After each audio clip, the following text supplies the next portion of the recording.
नमस्कार, स्केचअप नेपालमा तपाईलाई स्वागत छ।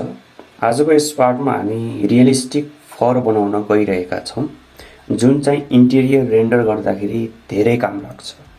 ओके, यो प्रकारको फर बनाउन गइरहेका छौं। तपाईले कुनै कार्पेट एड गर्नुहुन्छ हैन, अलिकति यस्तो फर आयो भने, यस्तो खालको इफेक्ट आयो भने भनौं, तर यस्तो खालको इफेक्ट हामी गर्दैनौं, तर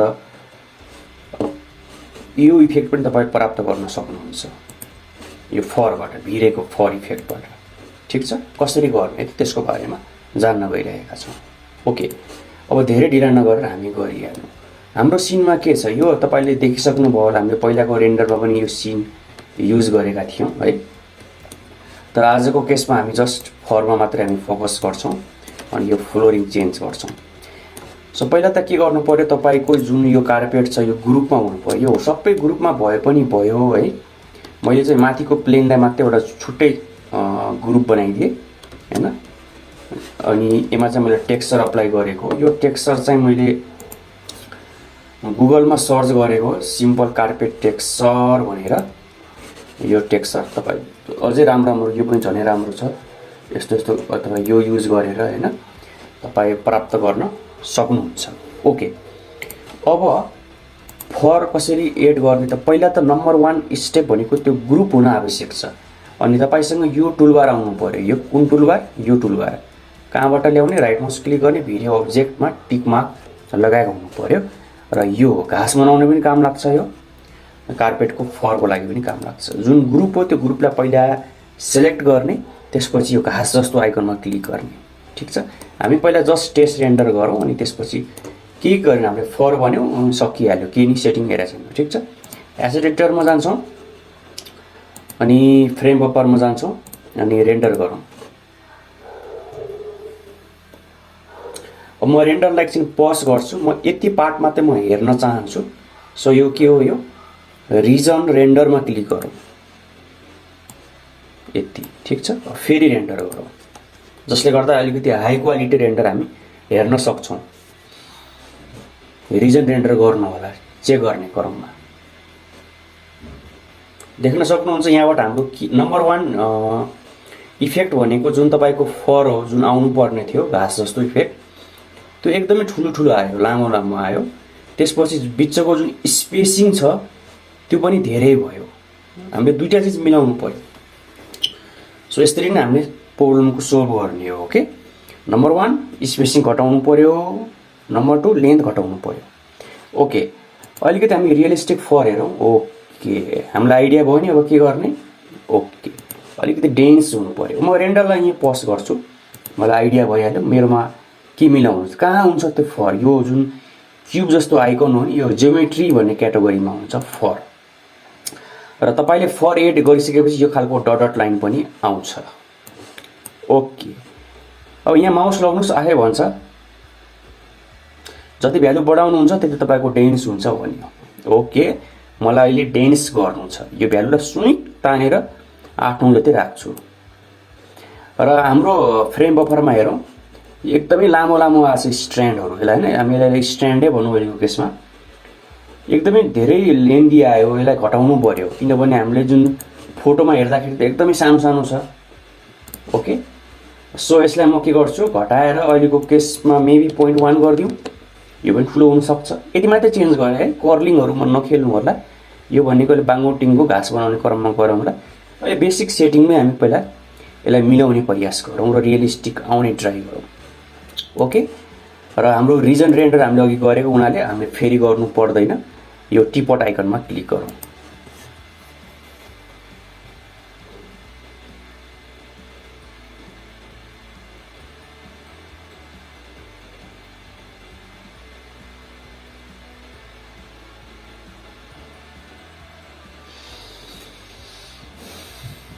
देख्न सक्छौं डेन्स त आयो, तर हाम्रो जुन लेन्थ हो त्यो अलि सानो आयो।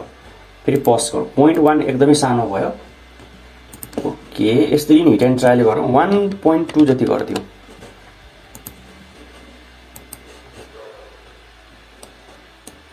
म तपाईलाई सिधै त भ्यालु युज गरेर तपाईलाई म रेन्डरमा देखाउन सक्थे, तर मैले बिहाइन्ड द प्रोसेस तपाईलाई देखाउनुको मेन कारण के हो भन्दाखेरि यसरी नै प्रिभ्यू गर्दै हिट एन्ड ट्रायल गर्दै नै तपाईले सिक्नुपर्ने हुन्छ। ओके, देख्नुभयो इफेक्ट।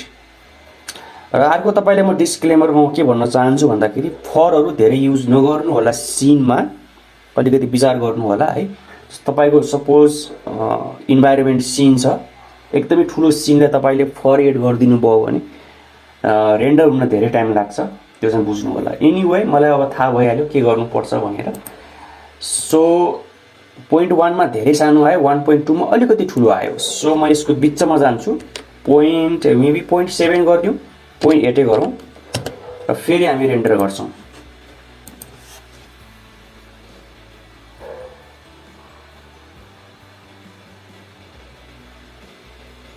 देख्नुभयो हाम्रो यहाँ हेर्नु होला साइडतिर, यो बक्स भनेको एउटा सीपीयू हो, 1 2 3 8 वटा सीपीयू को एकदमै मिल्यो। ओके, अब एउटा तपाईलाई म एकदम इम्पोर्टेन्ट कुरा भन्छु, यो ट्युटोरियल भन्दा अलिकति बाहिरको कुरा हो। सो मैले चाहिँ के गरेछु भन्दाखेरि लाइटको लागि डोम लाइट युज गरेको छु, यो डोम लाइट, र एसेट एडिटरमा जान्छु र डोम लाइटको लागि मैले के गरेँ भन्दाखेरि क्लियर गरिदिउँ।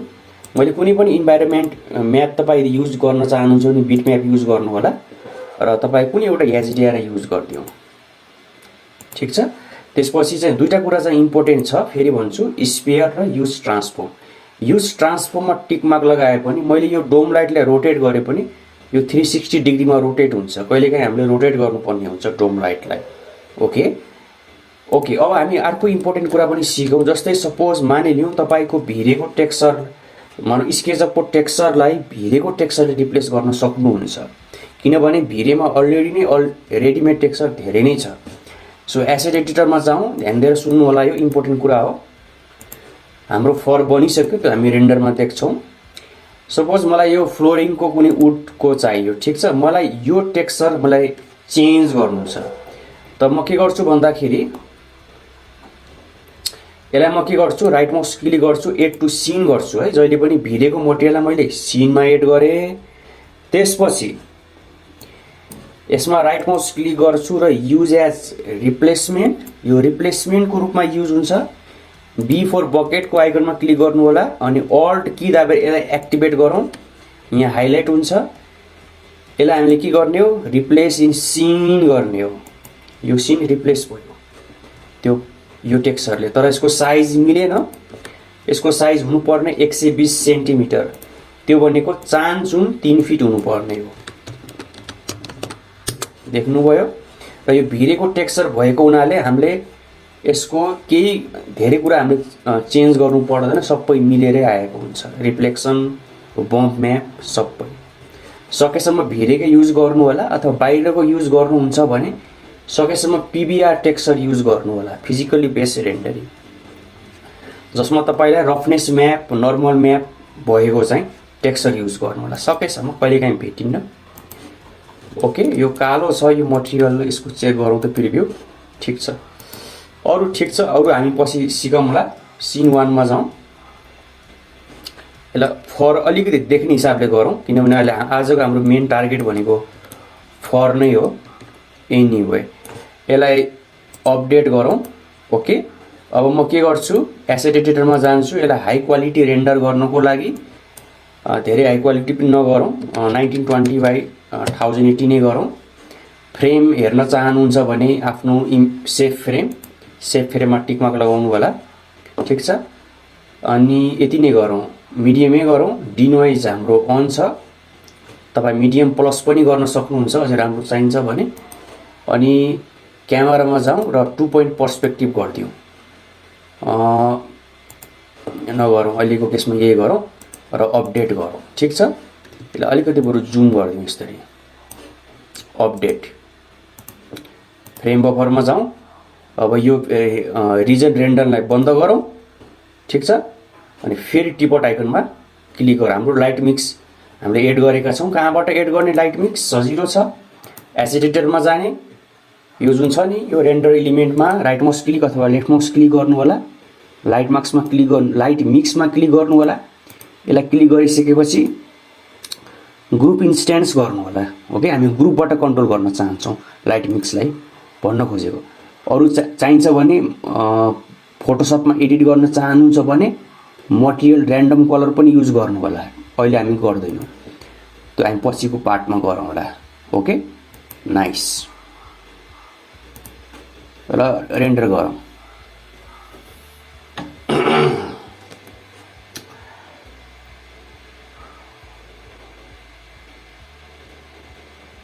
सो हाम्रो पहिला बिल्डिङ लाइट केस भइरहेछ लाइटको इन्फर्मेसन क्याल्कुलेट गरेको हो भिरीले भनेको हो सो म भिडियोलाई चाहिँ यहाँ एकछिन पज गर्छु किनभने रेन्डर अलिकति टाइम लाग्छ तपाईलाई पनि बोरिङ हुन सक्छ अनि म के कुरा यदि मिल्दैन भने एक्सपोजरहरु म लाइट मिक्सबाट कन्ट्रोल गर्न सक्छु